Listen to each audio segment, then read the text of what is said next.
Lecture start करते हैं। आप लोगों को याद होगा लास्ट लेक्चर में हम लोग सिस्टम ऑफ लीनियर इक्वेशंस के बारे में पढ़ रहे थे, और सिस्टम ऑफ लीनियर इक्वेशंस की मैंने आप लोगों को लास्ट लेक्चर में डेफिनेशन भी बताई थी। थोड़ा सा रिकल कर लेता हूँ एक बार फिर से। लीनियर इक्वेशन कौन सी होती हैं? ऐसी इक्वेशन जिसमें जो अननोन या वेरिएबल भी इन्वॉल्व हो रहे होते हैं, इनकी मैक्सिमम पावर जो है 1 हो, उनका कोएफिशिएंट जो है नॉट इक्वल 0 हो। जस्ट वैसे ही जैसे क्वाड्रेटिक इक्वेशन की डेफिनेशन होती है, जस्ट क्वाड्रेटिक इक्वेशन में ये होता है कि अगर वेरिएबल या अननोन की पावर जो है वो मैक्सिमम 2 है और इसका कोएफिशिएंट जो नॉट इक्वल 0 है, तो उसको क्वाड्रेटिक इक्वेशन कहते हैं। और अगर वेरिएबल या अननोन की मैक्सिमम पावर जो है 1 है और उसका कोएफिशिएंट नॉट इक्वल 0 है, तो उसको लीनियर इक्वेशन कहेंगे। Linear equation in one variable भी हो सकती है। फॉर एग्जांपल अगर इक्वेशन इस फॉर्म में लिखी हुई हो, ax plus B is equal to 0 means x के साथ कोई नंबर मल्टीप्लाई हो रहा हो और कांस्टेंट कोई इन्वॉल्व हो रहा हो, जैसे बी यहाँ पे कांस्टेंट है और इक्वल टू 0 हो, या फिर कांस्टेंट दूसरी साइड पे लिखा हुआ हो सकता है, जरूरी नहीं एक साइड पे लिखा हुआ। For example ax is equal to D, इस तरह कोई इक्वेशन लिखी हुई हो, तो ये दोनों क्या है आपके पास? ये दोनों आपके पास लीनियर इक्वेशन है। और इनमें जो अननोन या वेरिएबल इन्वॉल्व हो रहा है वो उसकी मैक्सिमम पावर क्या है? 1 है। ये लीनियर इक्वेशन है, और linear equation in one variable है क्योंकि एक ही वेरिएबल एक्स जो इन्वॉल्व हो रहा है। इस तरह लीनियर इक्वेशन इन 2 वेरिएबल भी हो सकती है। अगर कोई इक्वेशन इस तरह की लिखी हुई हो, constant into x plus constant into x1 plus constant into x2 is equal to b1, तो यहाँ पे जो वेरिएबल जो अननोन इन्वॉल्व हो रहा है वो x1 और x2 हैं। दोनों की पावर क्या है? मैक्सिमम 1 ही है, उनके कोएफिशिएंट जो है वो नॉट इक्वल टू 0 होंगे, तो ये बन जाएगी लीनियर इक्वेशन इन 2 वेरिएबल्स। इस तरह ये क्या है? लीनियर इक्वेशन इन 3 वेरिएबल। इस तरह इन जनरल आप लीनियर इक्वेशन इन n वेरिएबल भी लिख सकते हैं। तो ये क्या है? लीनियर इक्वेशन है। यहाँ पे 2 लीनियर इक्वेशन दी गई हैं, यहाँ पे 3 लीनियर इक्वेशन दी गई हैं। तो जब आपको 2 या 2 से ज़्यादा लीनियर इक्वेशन दी गई होंगी तो उनको हम कहते हैं सिस्टम ऑफ लीनियर इक्वेशंस। ठीक है। और उसके अलावा अगर यहाँ पे जो कांस्टेंट इन्वॉल्व हो रहे होते हैं, ये वाले b1 और b2, अगर ये नॉट इक्वल टू 0 हैं, तो इस केस में जो सिस्टम ऑफ लीनियर इक्वेशन होती हैं उनको हम कहते हैं non homogeneous system of linear equations. और आपके ये कांस्टेंट जो है b1 और b2 हैं, ये वाले, ये अगर 0 हो जाए, फॉर एग्जाम्पल b1 भी 0 हो जाए और b2 भी 0 हो जाए, दोनों अगर 0 हो जाएं, या तो ये आपके पास क्या होगा? System of homogeneous linear equation. फिर नॉन का वर्ड जो है यूज़ नहीं करेंगे, फिर सिंपली वर्ड यूज़ करेंगे system of homogeneous linear equation. अगर आपका b1 जो है यहाँ पे वो भी 0 की इक्वल हो जाए और ये जो b2 है वो भी 0 की इक्वल हो जाए, तो इस केस में हम कहेंगे कि system of homogeneous linear equation है। अगर दोनों ही जो हैं वो नॉट इक्वल टू 0 है, जैसे कि ये लिखा हुआ है, तो फिर आपके केस में ये सिस्टम ऑफ इक्वेशंस होंगी, इनको कहेंगे non homogeneous system of linear equations. ठीक है। तो यहाँ पे भी इन्होंने ये बात की हुई है। ये जो b1 b2 और b3 जो इन्वॉल्व हो रहे हैं यहाँ पे सिस्टम ऑफ 3 इक्वेशन में, अगर b1 b2 और b3 तीनों जो है वो 0, सारे जो है वो 0 नहीं है, तो फिर क्या होगी? ये system of non homogeneous system of linear equations होगी।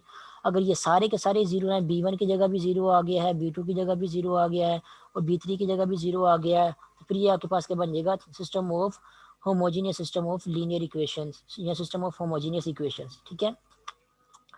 नेक्स्ट हम लोगों का जो प्रॉब्लम थी या क्वेश्चन था वो ये था कि अगर आपके पास कोई लीनियर इक्वेशन दी गई हो, उसको सॉल्व करना आपके लिए इजी है। फॉर एग्जांपल आपके पास इक्वेशन दी गई हो 2x minus 3 is equal to 0, तो आप क्या करते हैं? जो अननोन है उसको एक साइड पे कर लेते हैं और बाकी क्वांटिटीज को दूसरी साइड पे ले जाते हैं। 3 दूसरी साइड पे जाके बन जाएगा -3, वो +3 बन जाएगा, और 2 दूसरी साइड पे जाके डिवाइड हो जाएगा, जो कि बन जाएगा 3/2। तो आपको x की वैल्यू मिल जाएगी। ठीक है। एक लीनियर इक्वेशन दी गई है तो उसको सॉल्व करना कोई मुश्किल काम नहीं है, उसमें कोई भी ज़्यादा कैलकुलेशन या प्रॉब्लम पेश नहीं आती।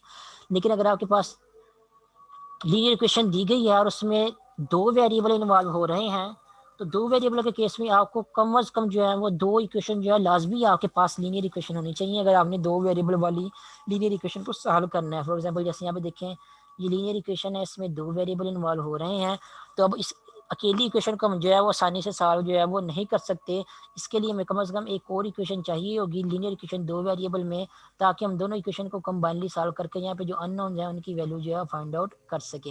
इस तरह अगर किसी इक्वेशन में 3 अननोन इन्वॉल्व हो रहे हैं, वेरिएबल इन्वॉल्व हो रहे हैं, तो आपको फिर 3 आपके पास जो है 3 इक्वेशन होनी चाहिए उसी तरह जिसमें 3 अननोन जो है इन्वॉल्व हो रहे हो। फिर उन तीनों इक्वेशन को आप इकट्ठा सॉल्व करेंगे, इकट्ठा सॉल्व करके आपको जो अननोन की वैल्यू जो है फिर आसानी से मिल जाएंगी। अब नेक्स्ट हमारा टारगेट ये है कि अगर आपको सिस्टम ऑफ इक्वेशंस दी गई हों तो उनको मैट्रिसेस की मदद से जो है कैसे सॉल्व करना है, और मैट्रिसेस की मदद से जो हम सॉल्व करने का जो भी हमने पढ़ना था वो था क्रामर्स रूल। ठीक है।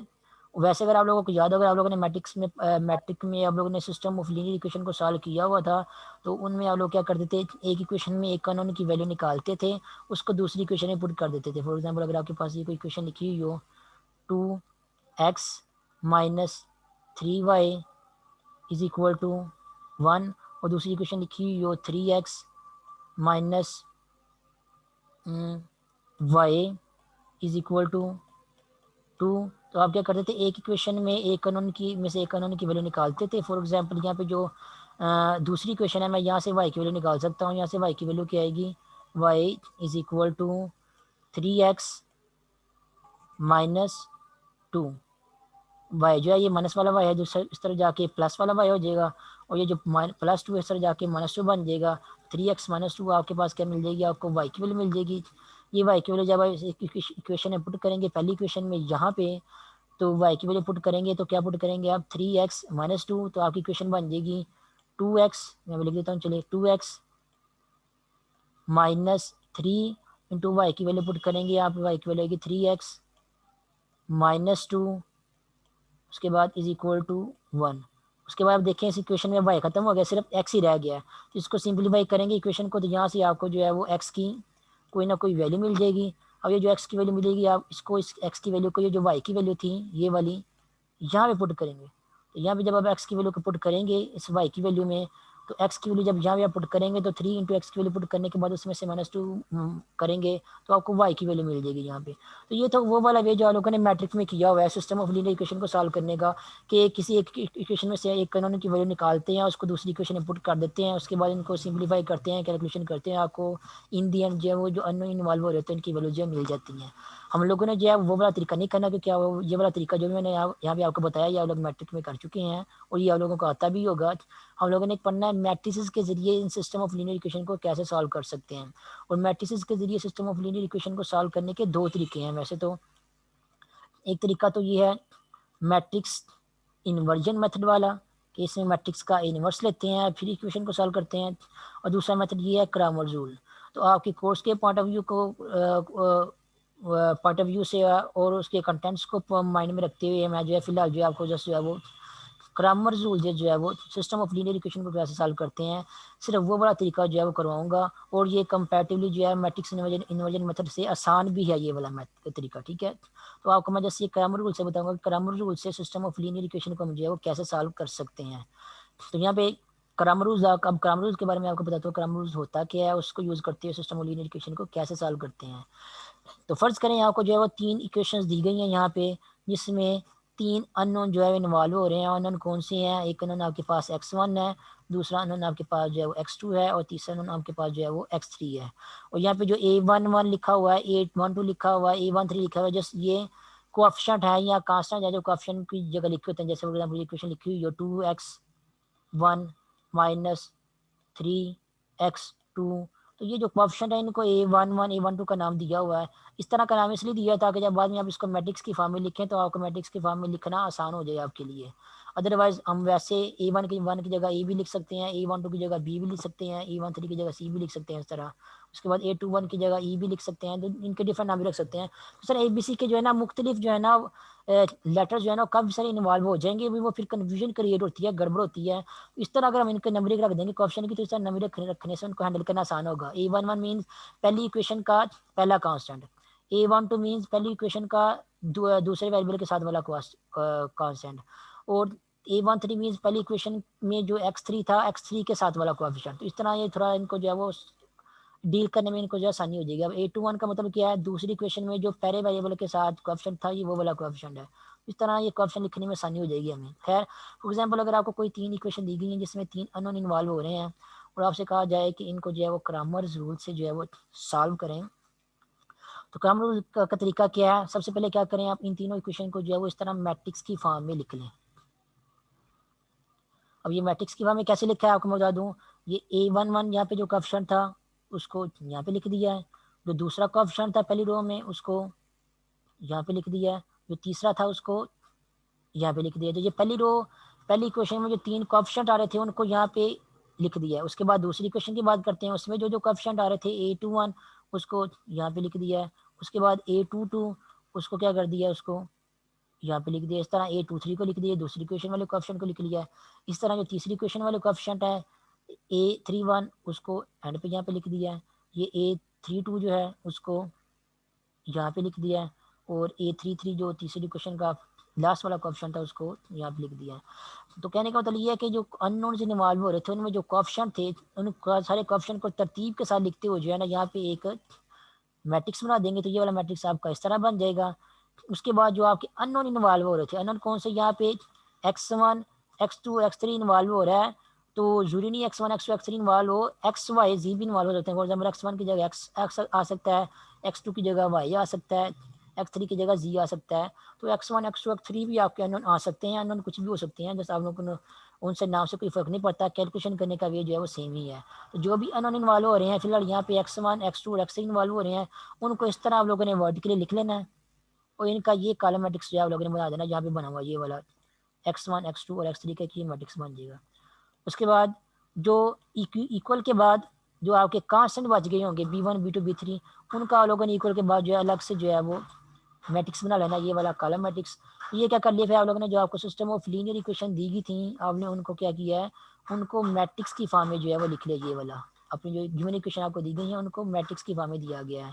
ठीक है, अब इन मैट्रिक्स को उन्होंने बाद में नाम रख दिए हैं। जो पहले वाला मैट्रिक्स था ये वाला बड़े वाला मैट्रिक्स, ये वाला, इस मैट्रिक्स को नाम दे दिया, ये क्या है, मैट्रिक्स ए। ये जो दूसरा मैट्रिक्स है जिसमें इन्होंने इन्वॉल्व हो रहे हैं, इस मैट्रिक्स को नाम दे दिया है मैट्रिक्स कैपिटल एक्स। और ये जो इक्वल के बाद वाला मैट्रिक्स है इसको नाम दे दिया है मैट्रिक्स कैपिटल बी। तो ओवरऑल ये क्या बन जाएगा आपके पास, matrix A multiplied by matrix capital X is equal to matrix B. तो यहाँ पे ये लिख दिया, यहाँ पे ये क्या बन जाएगा आपके पास, A capital A into capital X is equal to capital B. तो ये मैट्रिक्स के नाम रख के इनको इस तरह नाम की फॉर्म में लिख दिया इनके नाम। और यहाँ पे ये अलग से फिर बता दिया उन्होंने यहाँ पे कि ए हमने किसको कहा है, ए जो बड़ा मैट्रिक्स था कोएफिशिएंट वाला मैट्रिक्स था उसको हमने ए कहा है, और एक्स किसको कहा है, ये जो अननोन थे उनको जो वर्टिकल फॉर्म में लिखा है, कॉलम मैट्रिक्स की फॉर्म में लिखा है, उस मैट्रिक्स को हमने कैपिटल एक्स का नाम दिया है। और ये जो कैपिटल बी है, ये जो कांस्टेंट थे, कांस्टेंट को यूज करके जो कॉलम मैट्रिक्स बना था उसको हम लोगों ने कैपिटल बी का नाम दिया यहाँ पे। ठीक है, यहाँ तक करने के बाद फिर आप लोगों ने क्या करना है, उसके बाद आप लोगों ने अब x1 और x2 और x3 ये जो अननोन था, इन अननोन्स हैं, इनकी वैल्यूज आप लोगों ने बाय करामर रूल जो है वो लिखनी है। पहले इनके क्या लिखे, इनका फार्मूला लिखना है कि बाय करामर रूल ये जो x1 x2 x3 unknown involve हो रहे हैं इनका फार्मूला क्या बनेगा, जिस फार्मूले को यूज करके हम जो है वो इनकी वैल्यूज फाइंड आउट कर सकते हैं। तो फार्मूला इनका मैं यहाँ पे आपको बताता हूँ, यहाँ पे नेक्स्ट लिखा हुआ है। फार्मूला क्या है, x1 की क्या वैल्यू होगी, x1 की वैल्यू आपके पास ये होगी। ठीक है, x2 की वैल्यू क्या होगी, x2 की वैल्यू आपके पास ये होगी, और x3 की वैल्यू क्या है, x3 की वैल्यू ये होगी। अब ये वैल्यूज क्या क्या है, ये आपको देखिए बटा लिखा हुआ है, ये वाला फ्रैक्शन लिखा हुआ है, और बटे के ऊपर एक डिटर्मिनेंट लिखा हुआ है, और इस बटे के नीचे डिनोमिनेटर में भी एक डिटर्मिनेंट जो है लिखा हुआ है। और आपको लोग याद हो मैंने बताया था कि डिटर्मिनेंट क्या होता है, हमेशा एक नंबर होता है। मैट्रिक्स जो है ये मैट्रिक्स में लिखा है, मैट्रिक्स नंबर नहीं होता, ये देखें यहाँ पे मैट्रिक्स नंबर नहीं होता, लेकिन अगर आप उस मैट्रिक्स का डिटर्मिनेंट ले लेंगे अगर किसी मैट्रिक्स का, तो डिटर्मिनेंट जो है वो एक नंबर होता है। ठीक है, तो यहाँ पे एक्स की वैल्यू x1 की वैल्यू कैसे मिलेगी आप लोगों की, कि इस डिटर्मिनेंट को या डिटर्मिनेंट के आंसर को जो कि नंबर होगा, उस नंबर को इस डिटर्मिनेंट के आंसर से जो है वो डिवाइड करेंगे, फिर आपका जो आंसर होगा वो क्या होगा, फाइनली x1 की वैल्यू होगी। इस तरह इस डिटर्मिनेंट को या इस डिटर्मिनेंट के आंसर को हम ए के डिटर्मिनेंट से डिवाइड करेंगे, फिर जो आंसर आपको मिलेगा वो क्या होगी, x2 की वैल्यू होगी। इस तरह x3 की वैल्यू क्या होगी, इस डिटर्मिनेंट को हम क्या करेंगे, इस डिटर्मिनेंट के आंसर को या इस डिटर्मिनेंट को हम ए के डिटर्मिनेंट से अगेन डिवाइड करेंगे, हमें जो आंसर मिलेगा x3 की वैल्यू मिलेगी। ठीक है, तो ये बाय क्रैमर रूल x1 और x2 और x3 की वैल्यूज निकालने का के फार्मूलाज। और यहाँ पे आप अगर नोट करें तो तीनों ही x1 x2 x3 की वैल्यूज में जो डिनोमिनेटर में ए का डिटर्मिनेंट जो है वो तीनों में सेम आ रहा है। यहाँ पे भी एक डिटर्मिनेंट आ रहा है, यहाँ पे भी ए का डिटर्मिनेंट आ रहा है, यहाँ पे भी ए का डिटर्मिनेंट आ रहा है। तो फिर आप लोगों को क्या करना, आप लोग पहले अलग से जो है ना क्वेश्चन सॉल्व करते हैं, पहले अलग से जो है ना एक डिटर्मिनेंट का आंसर जो है निकाल लेना, ताकि बाद में जब आपको x1 और x2 x3 की वैल्यू आप निकालने लगें तो आप डायरेक्टली यहाँ पे एक डिटर्मिनेंट की वैल्यू जो है वो पुट कर दें, ताकि आपको लोगों जो है वो कैलकुलेशन करने में आसानी हो। ठीक है, तो खैर यहाँ पे ए का डिटर्मिनेंट तो डिनोमिनेटर में सेम आ रहा है, लेकिन अगर आप ऊपर वाले डिटर्मिनेंट की बात करें, जो ऊपर लिखा हुआ है तीनों वैल्यूज के ऊपर, वो थोड़े थोड़े से डिफरेंट है। अगर आप नोट करें, क्योंकि जो पहले x1 की वैल्यू में जो पहला डिटर्मिनेंट है, इसमें पहला जो कॉलम है उसमें b1 b2 और b3 आ रहे हैं, और जो x2 की वैल्यू है, x2 की वैल्यू है, उसमें जो दूसरा कॉलम है उसमें b1 b2 b3 आ रहा है, और जो x3 की वैल्यू है उसमें जो तीसरा कॉलम है ऊपर वाले डिटर्मिनेंट में, उसमें b1 b2 b3 आ रहा है। तो b1 b2 और b3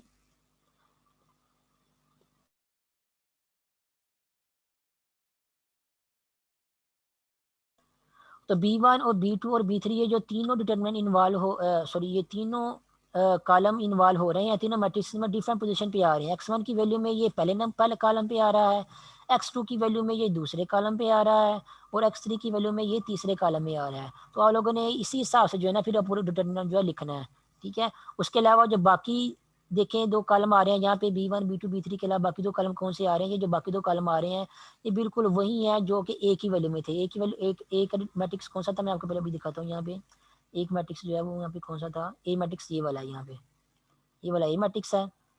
इसके बाकी दो कॉलम देखे कौन से हैं, बाद वाले दो, ये वाले दो कॉलम, ये क्या है, A12 13, A22 23, A32 33, ठीक है।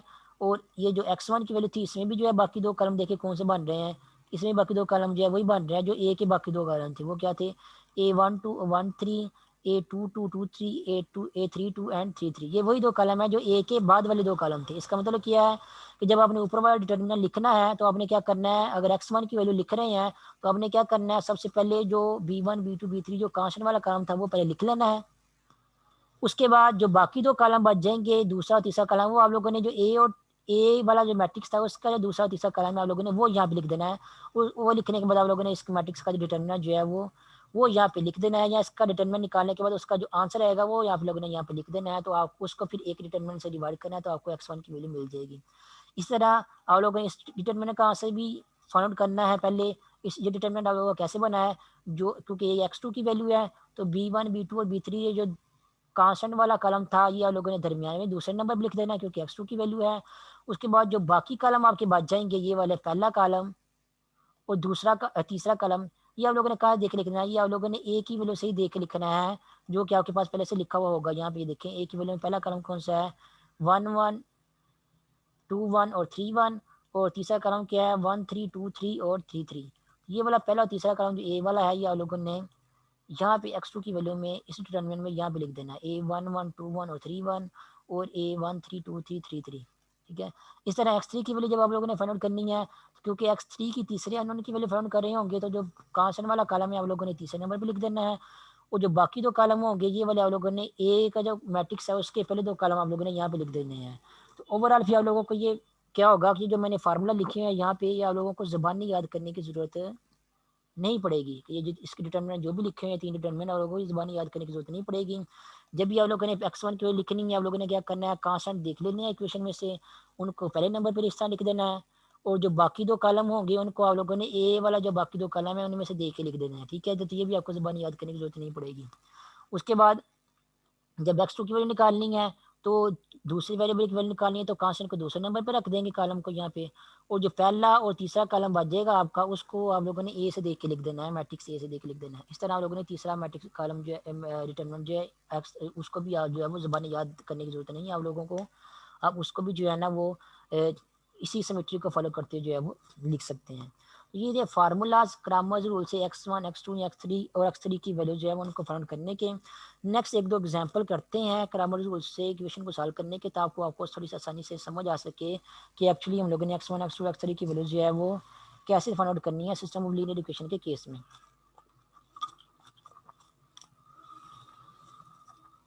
तो यहाँ पे देखें एग्जाम्पल नंबर 2 एक यहाँ पे सॉल्व की हुई है, आपको स्क्रीन में नजर आ रही होगी ये वाली एग्जाम्पल नंबर 2।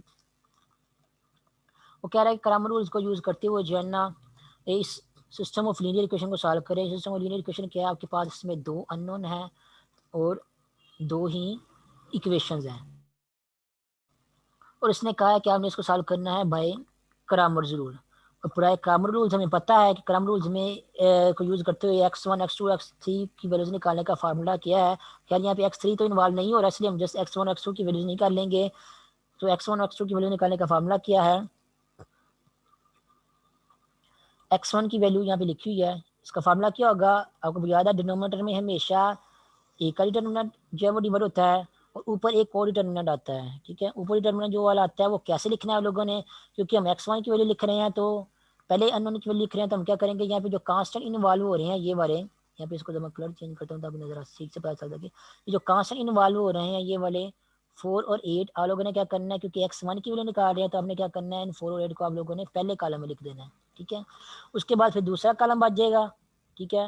जो दूसरा कॉलम बच गया इसमें आप लोगों ने कौन से एलिमेंट्स लिखने हैं, उसमें आप लोगों ने जो आपका ए मैट्रिक्स बना है ये वाला कोएफिशिएंट को यूज करते हुए, ये वाले इन कोएफिशिएंट को यूज करते हुए 7, 1, 3 और -6 इनको यूज करते हैं आप लोगों का जो ए मैट्रिक्स बना है ये वाला, इसका जो दूसरा कॉलम है ये वाला 1 और -6 इसको आप लोगों ने यहाँ पे लिख देना है। तो इस तरह आप लोगों का जो है वो न्यूमरेटर में भी जो है एक डिटर्मिनेंट जो है वो बन जाएगा। यहाँ पे ये वाला ज़ुबानी याद करने की जरूरत नहीं है, इस डिटर्मिनेंट को आप लोगों ने ए के डिटर्मिनेंट से जो है वो डिवाइड करना है। अब क्योंकि ए का डिटर्मिनेंट x1 और x2 दोनों की वैल्यू में जो है वो इन्वॉल्व होता है, इसलिए हम क्या करेंगे, सबसे पहले अलग से जो है ना ए का डिटर्मिनेंट जो है वो निकाल लेंगे यहाँ पे, ताकि बाद में हमें उसको निकालने की जरूरत ना पड़े। तो सिस्टम ऑफ लीनियर इक्वेशन दी गई है आपको यहाँ पे, यहाँ से आप पहले क्या करेंगे, ए मैट्रिक्स बनाएंगे, वो क्या बनता है ए मैट्रिक्स, कोएफिशिएंट वाला मैट्रिक्स, उस मैट्रिक्स का फिर आप लिखेंगे डिटर्मिनेंट। अब जब यहाँ पे फर्क देख लें, जो मैट्रिक्स था उसको सिर्फ ए से डिनोट किया और उसके जो है वो स्क्वायर ब्रैकेट्स लगाई हैं, ठीक है। लेकिन जो ए इस मैट्रिक्स ए का डिटर्मिनेंट है उसको सिर्फ ए से डिनोट नहीं किया, बल्कि उसको ए के साइड पे जो है स्ट्रेट लाइन लगा के फिर बताया है ये क्या है कि ए का डिटर्मिनेंट है, और यहाँ पे भी जो है स्ट्रेट लाइन लगाई है, क्योंकि ए का डिटर्मिनेंट जो है वो एक उसकी ये नोटेशन है कि अगर आपने उसको रेक्टेंगुलर एरे के नंबर्स के फॉर्म में भी लिखना है तो तभी उसकी साइड में आप लोग जो है वो स्ट्रेट लाइन ही लगाएंगे, ये क्या होगा, इस मैट्रिक्स ए का डिटर्मिनेंट होगा, ठीक है। अगर आप स्ट्रेट लाइन नहीं लगाएंगे बल्कि किस तरह की ब्रैकेट लगाएंगे, स्क्वायर ब्रैकेट लगाएंगे, तो ये ए का डिटर्मिनेंट नहीं होगा बल्कि ए मैट्रिक्स होगा, ठीक है।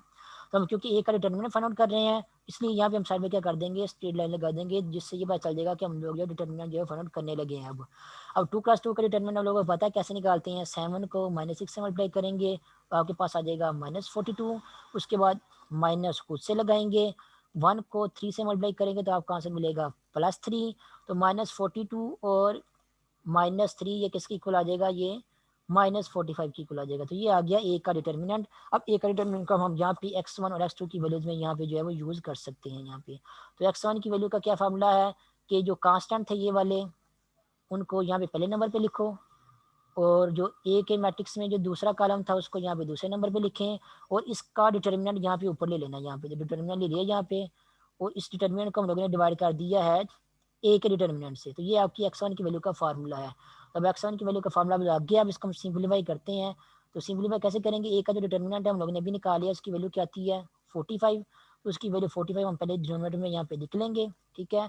उसके बाद नेक्स्ट जो ऊपर डिटर्मिनेंट आपका बन रहा है यहाँ पे ये वाला, इसका आंसर जो है हम ऊपर सॉल्व करते हैं यहाँ पे। आप चाहे तो इसका आंसर को भी जो है वो पहले अलग से सॉल्व कर सकते हैं, जैसे हमने एक डिटर्मिनेंट जो है वो पहले अलग से यहाँ पे निकाला है, इस तरह आप इसका डिटर्मिनेंट भी जो है वो अलग से साइड पे सॉल्व कर सकते हैं, ठीक है। अगर नहीं तो आप यहाँ पे भी जो है वो कैलकुलेशन कर सकते हैं, क्योंकि एक डिटर्मिनेंट जो है वो न्यूमरेटर में फ्रैक्शन बटे के ऊपर आ रहा है, इसलिए हम इसकी कैलकुलेशन भी है वो न्यूमरेटर में बटे से ऊपर ही करेंगे, ठीक है। तो कैलकुलेशन करते हैं यहाँ पे, 4 को जब -6 से मल्टीप्लाई करेंगे तो आंसर आपके पास आएगा -24, और माइनस का सिंबल जो है खुद से लगाएंगे। उसके बाद 1 को जब आप 8 से मल्टीप्लाई करेंगे तो यहाँ पे आ जाएगा आपके पास +8, तो ये ओवरऑल आपके पास बन जाएगा -24 -8, और -24 -8 जब किसकी इक्वल होता है, वो होता है -32 की इक्वल होता है। यहाँ पे थोड़ी टाइपिंग मिस्टेक हुई, ये याद रखना, सही माइनस, ठीक है सही है, ये बन जाएगा आपके पास -32, और ये आपके एक माइनस आपके पास जो है वो यहाँ पे डिनोमिनेटर में लिखा हुआ है ये वाला -45। तो क्या होगा, ये न्यूमरेटर और डिनोमिनेटर में जो माइनस आ रहे हैं दोनों माइनस आपस में क्या हो जाएंगे, कैंसिल आउट हो जाएंगे, और ओवरऑल आपको आंसर क्या मिल जाएगा, +32 डिवाइडेड बाय 45, ठीक है। अब ये किसकी वैल्यू है, ये आपके पास वैल्यू आ गई है x1 की वैल्यू। अब इस तरह अगर आपने जो अननोन x2 है उसकी वैल्यू निकालनी है तो उसको वैल्यू निकालने का भी सेम ही फार्मूला है, सेम वे से ही है फार्मूला, कि क्या करेंगे, फ्रैक्शन लिखेंगे इस तरह, डिनोमिनेटर में जो क्या करेंगे ए से के डिटर्मिनेंट से डिवाइड करेंगे, और न्यूमिनेटर में भी एक डिटर्मिनेंट आपके पास होगा यहाँ पे। अब वो डिटर्मिनेंट कौन सा होगा, मैंने आपको पहले ही बताया था, क्योंकि हम x2 की वैल्यू लिख रहे हैं तो क्या करेंगे, ये जो कांस्टेंट है ये वाले 4 और 2, इसको हम क्या करेंगे, हम डिटर्मिनेंट के दूसरे कॉलम में लिख लेंगे क्योंकि हम x2 की वैल्यू निकाल रहे हैं। और जो पहला कॉलम होगा, यहाँ पे पहला कॉलम आप लोगों ने जो है वो a से देख के फिर लिख देना है, वो क्या होगा, वो 73 यहाँ पे आ जाएगा। ये जो आपका भी क्वांटिटी बनेगी, इसका अरेंजमेंट बनेगा, आप लोगों ने इसका डिटर्मिनेंट यहाँ पे ले लेना है। तो डिटर्मिनेंट यहाँ पे इसका लेने के बाद उसको एक डिटर्मिनेंट से डिवाइड कर देंगे। यहाँ पे ओवरऑल आपको जो है वो x2 की वैल्यू जो है वो मिल जाएगी। उसके भी सिम्प्लीफाई करते हैं जल्दी से, क्योंकि अब लोग पहले जैसे ही है। 7 को 8 से मल्टीप्लाई करेंगे तो 56 आएगा। 4 को 3 से डिवाइड करेंगे तो 12 आएगा। 56 माइनस 12 आपके पास आ जाएगा 54 के इक्वल, और डिवाइड हो रहा है -45 से, सॉरी 44 के इक्वल आ जाएगा, और डिवाइड हो रहा है आपके पास -45 से। तो 44 डिवाइड बाई -45 वो क्या बन जाएगा आपके पास, -44/45 बन जाएगा, और ये आपके पास बन जाएगी S2 की वैल्यू। तो ये है क्रैमर रूल के ज़रिए जो सिस्टम ऑफ लीनियर इक्वेशन में अननोन इन्वॉल्व हो रहे हैं उनको फाइंड आउट करने का वे। फार्मूला आप लोगों को उम्मीद है याद हो गया होगा। फार्मूला आप लोगों ने कैसे लिखना है कि डिनोमिनेटर में आपका जो मैट्रिक्स ए होता है उसका डिटर्मिनेंट दोनों वैल्यूज में, हर वैल्यू में इन्वॉल्व होता है, और जो अननोन है उनके न्यूमिनेटर में भी एक डिटर्मिनेंट है जो है वो इन्वॉल्व होता है, लेकिन वो डिटर्मिनेंट जो है वो डिफरेंट होते हैं हर बार। डिफरेंट क्या होते हैं, क्या चेंजिंग होती है। अगर आप लोगों ने x1 की वैल्यू निकालनी है तो आप क्या करें, पहले कॉलम में जो है वो यहाँ पे जो है वो ये जो कांस्टेंट इन्वॉल्व हो रहे हैं वो पुट कर दें। जब दूसरा कॉलम जो बचेगा उसको एक एक से देखते हुए जो है दूसरे कॉलम को आपको जो है वो यहाँ पे पुट कर दें, तो फिर इसका डिटर्मिनेंट ले लें, तो आप लोगों को ऊपर वाला डिटर्मिनेंट जो है वो मिल जाएगा। और आप लोगों को ये याद करने की जरूरत नहीं पड़ेगी कि यहाँ पे कौन से नंबर जो है पुट करने हैं, वो यहाँ से देख के जो आप लोग जो है वो बना सकते हैं। इसी तरह यहाँ पे जो x2 की वैल्यू में ऊपर एक डिटर्मिनेंट लिखा हुआ है, इसको भी आप जो है यहाँ से देख के लिख सकते हैं कि जो कांस्टेंट इन्वॉल्व हो रहे हैं यहाँ पे 4 और 8, क्योंकि x2 की वैल्यू है तो 4 और 8 को हम क्या करेंगे, दूसरे नंबर पे लिख देंगे यहाँ पे। और जो यहाँ पे पहला कलम बचेगा, फिर पहले कलम को हम क्या करेंगे, यहाँ पे जो ए का पहला कलम था वहाँ से देख के लिख देंगे, तो ओवरऑल आपका यहाँ पे भी जो है एक न्यूमरेटर में डिटर्मिनेंट बन जाएगा। उसको सॉल्व करके आप x1 और x2 दोनों की वैल्यू जो है वो फाइंड आउट कर सकते हैं। और ये भी फिलहाल मैंने आसान एग्जाम्पल से स्टार्ट किया है।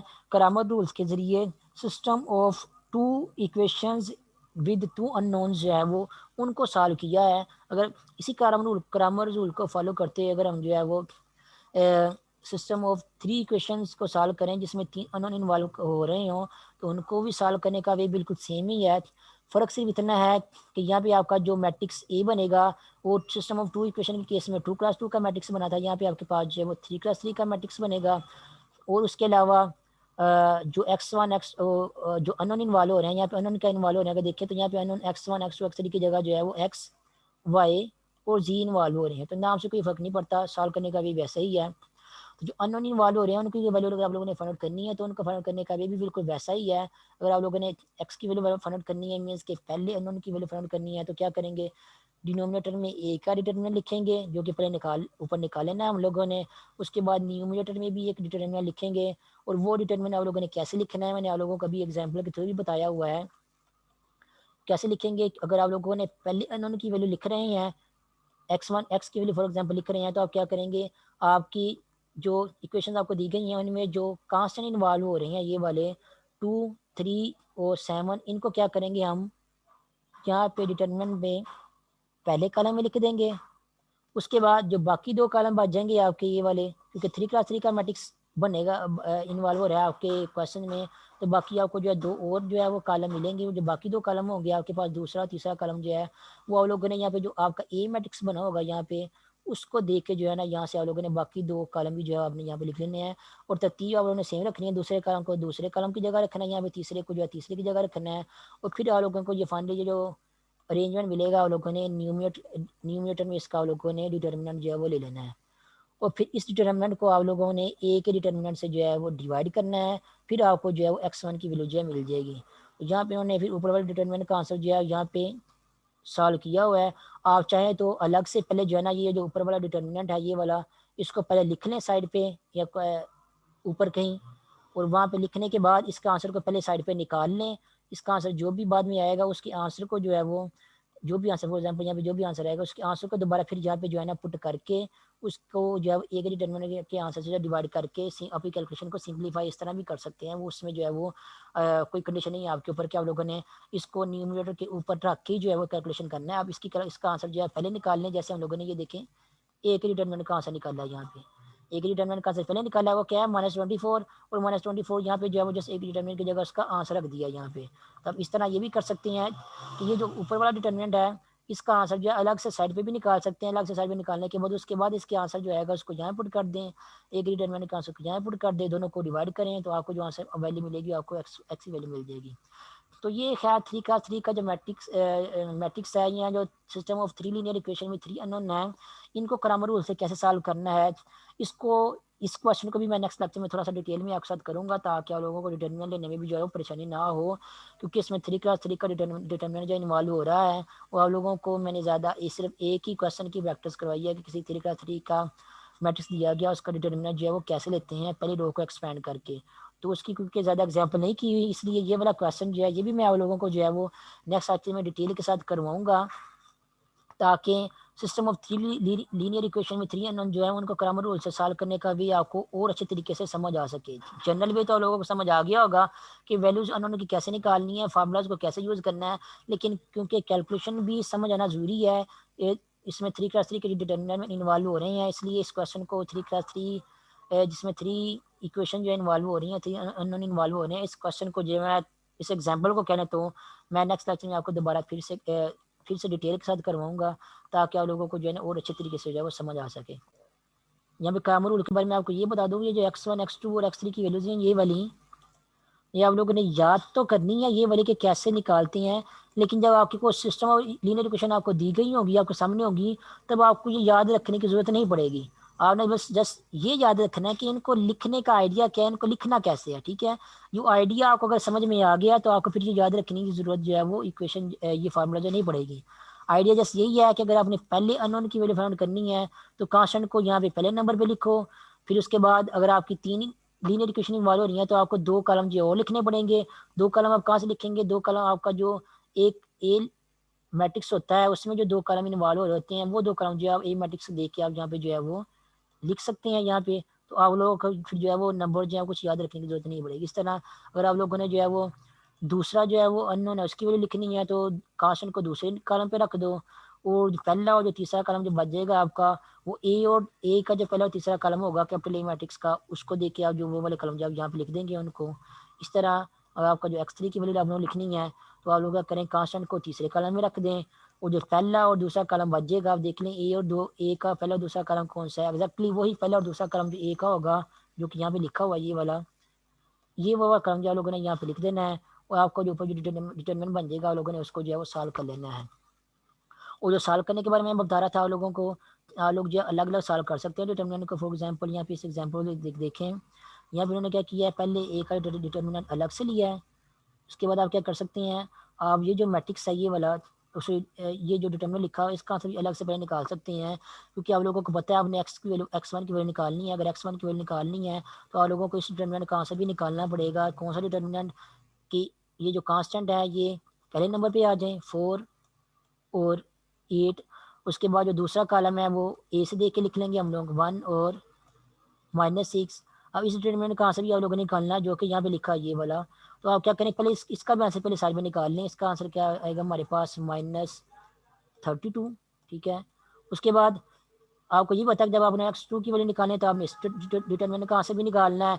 इसको भी क्या लोग क्या क्या करें अलग से पहले जो है वो सॉल्व कर लें, इसका भी डिटरमिनेंट को लिख लें पहले साइड पे, इसी के बाद ही लिख लें ये दूसरा डिटरमिनेंट कैसे बनेगा, क्योंकि x2 की वैल्यू निकालनी है। तो दूसरे कॉलम में आप लोग लिखें यहाँ पे कांस्टेंट 4 और 8, और जो पहला कॉलम है आप लोग यहाँ पे ए से देख लीजिए, ए का पहला कॉलम क्या बन रहा है 7 3, वो 7 और 3 आप लोग यहाँ पे लिख लें। इसको सॉल्व करें, इसका आंसर आपके पास आएगा 44। ये डिटरमिनेंट के आंसर जो इन्वॉल्व हो रहे हैं आपके फार्मूला में, क्रैमर रूल के फार्मूला में, इनके आंसर जो आप लोग अलग से जो है वो पहले निकाल लें। उसके बाद फार्मूला लिखने के बाद डायरेक्टली इनकी वैल्यूज पुट कर दें। फॉर एग्जांपल जब आप x1 का ये वाला फार्मूला लिखेंगे ये वाला तो आपने ए का डिटरमिनेंट जो डिनोमिनेटर में है उसकी वैल्यू भी निकाली हुई है -45, वो आप यहाँ पे डायरेक्टली -45 लिख देंगे। उसके बाद ये जो ऊपर वाला डिटरमिनेंट है ये वाला इसकी वैल्यू भी आप लोगों ने पहले से निकाली हुई है ये वाली, वो क्या होगी यहाँ पे -32। तो यहाँ पे भी आप डायरेक्टली जो है वो -32 जो है इसका आंसर लिख लेंगे। आपको यहाँ पे जो है वो सारी कैलकुलेशन जो है बटे के ऊपर जो है वो नहीं करनी पड़ेंगी। तो ये -32 डिवाइडेड बाय -45 ओवरऑल आपका आंसर आ जाएगा 32/45 आ जाएगा। इसी तरह जब x2 की बात करेंगे x2 का फार्मूला आपको लिखा वहाँ पे लिखा नज़र आ रहा है, वहाँ पे भी आप देख लें कि इस डिटर्मिनेंट को जो है वो ए के डिटर्मिनेंट से डिवाइड करना है। ए के डिटर्मिनेंट का आंसर पहले लिखा हुआ क्या है -45, और जो ये वाला डिटर्मिनेंट है इसका आंसर हमने यहाँ पे प्लस निकाला हुआ ये वाला। इसका जैसा आप लोगों ने यहाँ से देख के आंसर लिख देना है यहाँ पे, इसका आंसर डायरेक्टली आप लोग यहाँ पे लिख देंगे। वो क्या हो जाएगा 45 और नीचे -45, तो ये -45/45 आपका आंसर जो है बन जाएगा। तो इस तरह की कैलकुलेशन जैसे आप 3 क्लास 3 के एग्जाम्पल में देखें, यहाँ पे इन्होंने क्या किया हुआ है, कैलकुलेशन जो है आपकी वो भी बटे में ही की हुई है। ये बटा लिखा हुआ है ये वाला, ठीक है, ये वाला बड़ा लगा हुआ है। ए का डिटर्मिनेंट का आंसर जो है वो ये -24, ये उसने डिनोमिनेटर में वैसे लिखा है। उसके बाद जो ऊपर वाला डिटर्मिनेंट का आंसर है उसकी कैलकुलेशन जो है वो भी साथ में ही ऊपर कर रहा है वो वाला, ठीक है। -1/24 मीन्स के -24 जो है वो डिवाइड ही हो रहा है आपका, उसको साथ में इसके क्या कर दिया है, उसकी कैलकुलेशन ऊपर वाली डिटर्मिनेंट की आंसर यहाँ पे कर रहा है। तो ये इसमें आपको क्या प्रॉब्लम पेश आती है कि -1/24 जो है ये ये जो डिनोमिनेटर में आपका -24 आएगा, वो आपको हर स्टेप में साथ साथ जो है कैरी करना पड़ता है ये वाला स्टेप में। और स्टेप में साथ साथ कैरी करने का फ़ायदा को नहीं होता है, इन दी एंड आपको एंड पे कैलकुलेशन करनी होती है। तो आप क्या ये भी कर सकते हैं कि ये जो डिटर्मिनेंट यहाँ पे लिखा हुआ है ऊपर वाला, इसका पहले अलग से आंसर निकाल लें। इसका आंसर सॉल्व करने के बाद जो भी आंसर अलग से आएगा आप उसको सॉल्व करें, तो आपका आंसर यहाँ पे आ जाएगा। इसका आंसर ये वाला आंसर आ जाएगा। ये क्या बन रहा है, -57 बनेगा आपका आंसर ये वाला। इसका आंसर अलग से -57 जो है वो निकाल लें। फिर इस जो इसका आंसर आएगा -57, इसको ए के डिटर्मिनेंट से डिवाइड करें, वो क्या है आपके पास है -24। तो -57 जब -24 से डिवाइड होगा तो आपका आंसर मिल जाएगा +57 और 24। तो ये आपका आंसर बन जाएगा +57 और 24। इसको सिंप्लीफाई करके आप ये भी लिख सकते हैं।